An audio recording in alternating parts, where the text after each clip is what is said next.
నమస్కారం అందరికీ. వాళ్ళ మనతో పాటు మన స్టూడియోలో డాక్టర్ ఆర్బి సుధా గారు ఉన్నారు. Celebrity astrologer and life coach అటు. ప్రెజెంట్ అయితే కుజస్తంభన జరగబోతుందంట. మరి ద్వాదశ రాశుల వారికి ఎలా ఉండబోతుంది, ఎలా ఉంటే పరిహారాలు ఏం చేసుకోవాలనేది మేడం అడిగి తెలుసుకుందాం. ఇంకెందుకు వీడియోలోకి వెళ్ళిపోదాం పదండి. మ్యామ్, ఇప్పుడు చాలా మంది సోషల్ మీడియాస్లో ఆరల్స్ బయట ఎక్కడైనా సరే హాట్ టాపిక్ గా కుజస్తంభన అనేది స్టార్ట్ అయింది మళ్ళీ. సో కుజస్తంభన అంటే అసలు ఏంటో వివరించండి. తప్పక కుజ స్తంభించడం అనేది హాట్ టాపిక్ ఇప్పుడు. ఎందుకంటే జనరల్గా ఏంటంటే అది కుజుడు ఒక్కొక్క రాశిలో, మన ద్వాదశ రాశుల గురించి కూడా మాట్లాడుకోవాలి కనుక, ఒక్కొక్క రాశిలో ఏంటంటే 45 రోజులే ఉంటాడు. షార్ట్ టర్మ్ అనమాట, షార్ట్ పీరియడ్ అనమాట.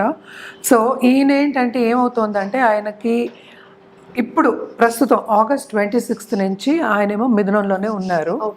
ఆయన మళ్ళా కర్కాటకానికి వస్తున్నారు అనమాట. కర్కాటకానికి వచ్చినప్పుడు ఆయన నీచపడతారు. సో ఇప్పుడు కుజుడేమో మిథునంలో ఉంటే మిథునానికి అధిపతి ఏమో బుధుడు అగైన్ ఏంటంటే ఎనిమి అవుతాడనమాట. మనం జనరల్గా ఏంటంటే ప్లానెటరీ పొజిషన్స్ కానీ ప్లానెట్స్ కానీ ఇప్పుడు 9 ప్లానెట్స్ ఉన్నాయి. 9 ప్లానెట్స్కి ఏంటంటే ఫ్రెండ్షిప్స్ అనేది మాట్లాడుకుంటాం, ఎనిమిటీ అనేది మాట్లాడుకుంటాం. సో మార్స్కి అంటే కుజుడికి బుధుడు ఎనిమి అవుతాడనమాట. సహజంగానే ఫ్రెండ్షిప్ దాంట్లో మన ఎనిమి అని తీసుకున్నాం.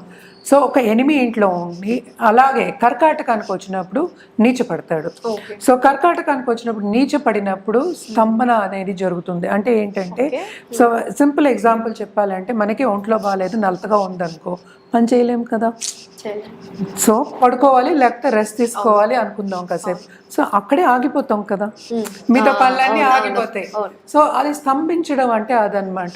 సో స్తంభించడం అనేది మనం retrograde motion plus retrograde motion కూడా మనం తీసుకోం, నీచ పడినప్పుడు చెప్తాము.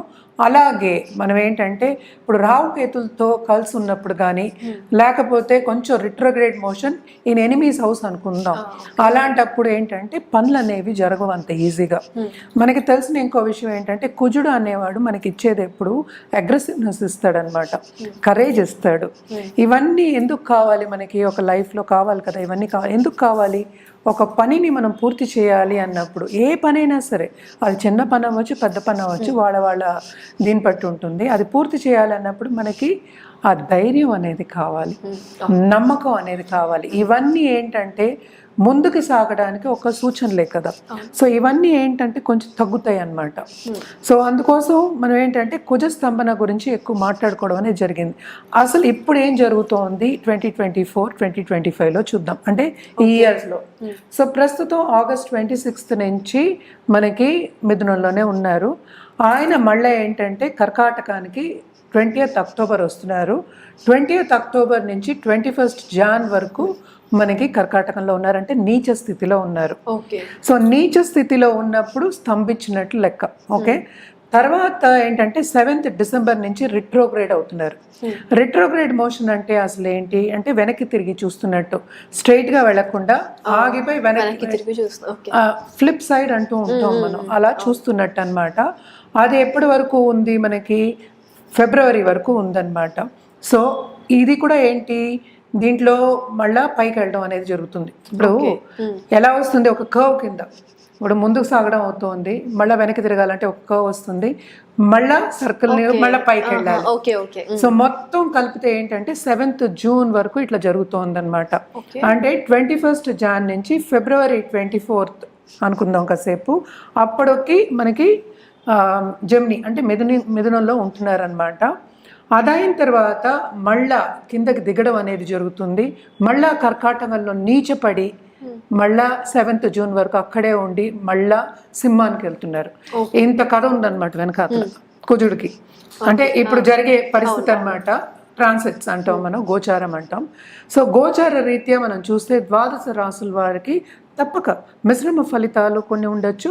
కొంతమందికి ఏంటంటే బాగుండొచ్చు, కొంతమందికి బాగుండకపోవచ్చు.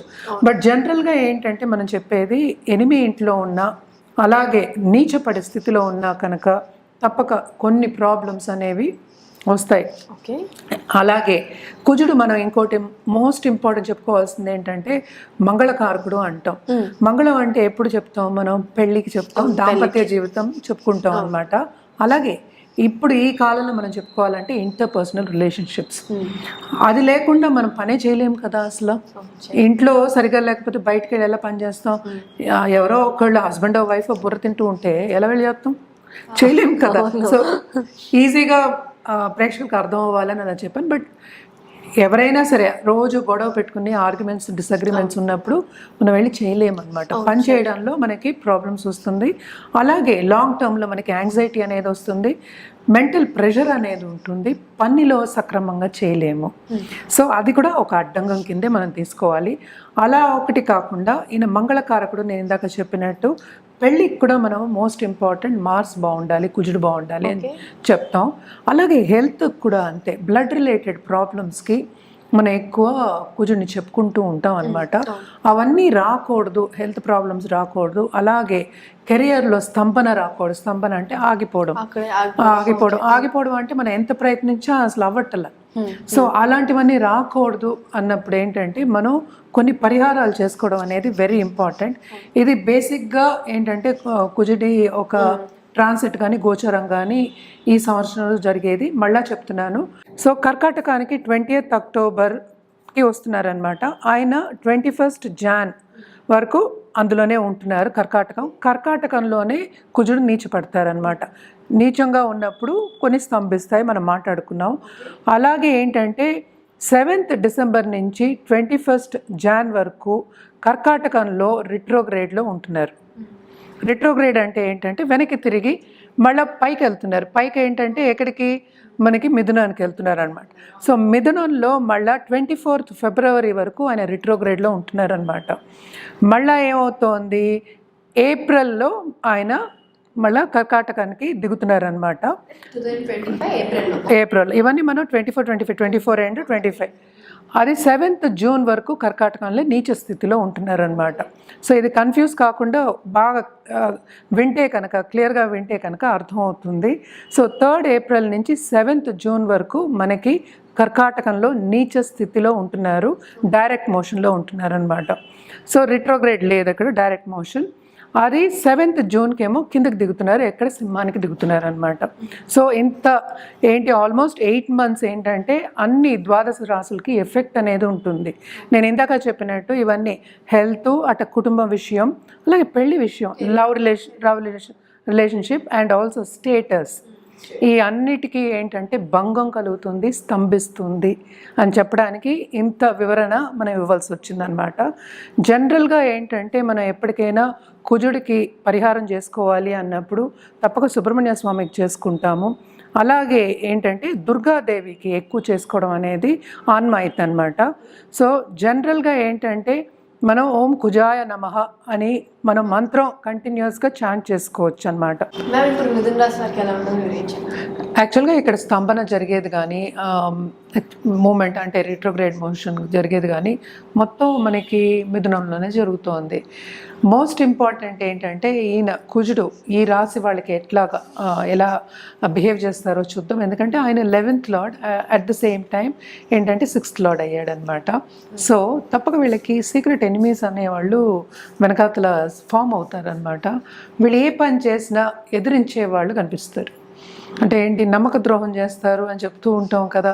మనం ఒక పని మొదలెడితే కూడా మనని కిందకి లాగుదాం అని చూసేవాళ్ళు ఎక్కువ కనిపిస్తారు, ఎస్పెషలీ రిట్రోగ్రేడ్ అయ్యే టైంకి. అంటే మనకి ఆల్రెడీ ఇవన్నీ మాట్లాడుకున్నాం కనుక రిట్రోగ్రేషన్లో ఉన్నప్పుడు, అలాగే ఏంటంటే నీచపడినప్పుడు అని చెప్పుకోవాలన్నమాట. అండ్ ఆల్సో మనం చూసాము అంటే 2nd హౌస్లో నీచపడినప్పుడు కుజుడు కుటుంబ పరంగా ఎస్పెషలీ దాంపత్య జీవితంలో తప్పక ఎడబాటు అనేది వస్తుంది. కొన్నిసార్లు బ్రేక్ అయ్యే ఛాన్సెస్ కూడా ఉండొచ్చు. అది వ్యక్తిగత జాతకం మీద ఆధారపడి ఉంటుందన్నమాట. అండ్ ఫైనాన్షియల్ స్ట్రెయిన్ అనేది ఎక్కువ కనిపిస్తోంది. అంటే ఎందుకు ఖర్చు పెడుతున్నావు అని తెలియదు అసలు. శుభ ఖర్చులు అని చెప్పడానికి ఉండదు. ఇదేంటంటే మోస్ట్ ఇంపార్టెంట్, 11th లార్డ్ అయ్యాడు, లాభం అనేది వీళ్ళకి ఎక్కువ రావాలి. కానీ దేంట్లోనూ ఈ స్తంభన మూలాన్ని లాభం అనేది ఎక్కువ కనిపించట్లేదు అనమాట. సో జాగ్రత్తగా ఉండడం అనేది మంచిది. కానీ ఈ రాశిలో ఉన్న స్టూడెంట్స్కి దూరప్రదేశం వెళ్ళే వాళ్ళకి మాత్రం బాగుంటుంది. అలాగే ఎగ్జామ్స్లో అంటే కాంపిటేటివ్ ఎగ్జామ్స్లో వాళ్ళు రాసే వాళ్ళకి మాత్రం బాగా శ్రమ పడితే కానీ ఫలితం అనేది దొరకదు. శ్రమ అనేది చాలా చాలా అధికం కనిపిస్తోంది ఈ 8 నెలలు. సో తప్పక వీళ్ళు పరిహారాలు చేయడం అనేది వెరీ ఇంపార్టెంట్. అండ్ ఆల్సో ఏంటంటే దాంపత్య జీవితం కాపాడుకుంటూ రావాలి. ఏంటి కొత్తగా పెళ్ళైన వాళ్ళకి ఒకలా ఉంటుంది, ఒక 10 ఏళ్ళు ఉన్న పిల్లలు ఉన్న వాళ్ళకి వేరేలా ఉంటుంది. సో వీళ్ళు ఏంటంటే ఇబ్బంది పడే ఒక తరుణం అన్నమాట ఇది. సో జాగ్రత్తగా ఉండడం అనేది, జాగ్రత్త అంటే ఎవరికి వాళ్ళు జాగ్రత్త చూసుకోవాల్సిందే. యువత వాళ్ళు చెప్పడం కొంచెం కష్టం అవుతుంది. కానీ దేంట్లో అంటే ఫైనాన్షియల్ స్ట్రెయిన్ అని చెప్పాను కదా, పిల్లల మీద కూడా వీళ్ళు ఖర్చు పెట్టే ఒక ఛాన్స్, అంటే అధికం ఖర్చు పెట్టేదన్నమాట. అంటే దూబ్రా ఖర్చు అంటాం కదా. సో ఎందుకు వెళ్తుందో తెలియటలేదు, వెళ్తుంది అంతే కదా. ఖర్చు అనేది కామన్, ఎవ్రీడే మనం ఖర్చు పెట్టుకుంది ఏమీ జరగదు. కానీ ఇదేంటంటే దూబ్రా ఖర్చు అంటాం, శుభ ఖర్చులు అని చెప్పలేమన్నమాట. వీళ్ళకి తప్పక ఏంటంటే మనకి నీచం అయినప్పుడు, అంటే రెండో ఇంటికి వచ్చినప్పుడు కుజుడు, వీళ్ళు ఫిలాసఫికల్ నేచర్ అంటే ఏంటంటే రిలీజియస్ కార్యక్రమాల్లో తప్పక పాల్గొంటారు. అలాగే ఇంట్లో పెద్దల్ని చూసుకునే ఛాన్స్ కూడా వీళ్ళకి దొరుకుతుంది. వీళ్ళ ఇంట్లో ఉన్న పెద్దలకు కూడా హెల్త్ విషయం కొంచెం సెన్సిటివ్ అవుతుంది. అందుకనే కుటుంబ పరంగా కొంచెం జాగ్రత్తగా ఉండాలని చెప్తున్నాం. పరిహారాల విషయానికి వస్తే కనుక తప్పక వీళ్ళు ఓం బుధాయ నమః అని కంటిన్యూస్గా చాంట్ చేసుకుంటే చాలా మంచిది. అలాగే వెడ్నెస్డే వెళ్ళి గణపతికి పూజ చేయడం చాలా చాలా మంచిదన్నమాట. అండ్ ఆల్సో మన కుక్కలకు కానీ లేకపోతే ఏదైనా పిల్లిలైనా అవ్వచ్చు, మనకి ఏదైనా ఒక యానిమల్కి, బర్డ్స్ అయినా అవ్వచ్చు, ఆహారం పెట్టడం ఆ రోజు ఎక్స్ట్రీమ్లీ ఇంపార్టెంట్. ఇవన్నీ చేసుకుంటే ఏంటంటే కొంతవరకు పాజిటివ్ నేచర్ అనేది వీళ్ళకి కనిపిస్తూ ఉంటుంది. పాజిటివ్ నేచర్ కాదు, పాజిటివిటీ అనేది వాళ్ళకి కనిపిస్తుంది. ఎందుకంటే ఎవరికైనా కావాల్సింది ఈ కాలంలో ఫైనాన్షియల్ విషయమే. అలాగే కెరియర్ పాత్ అంటూ ఉంటారు. సో కెరియర్ పాత్ కూడా సెన్సిటివ్, అంటే ఎత్తు తగ్గులు అనేది ఎక్కువ ఉన్నాయి కనుక తప్పక వీళ్ళు రెమెడియల్ మెషర్స్ చేయవలసిందే.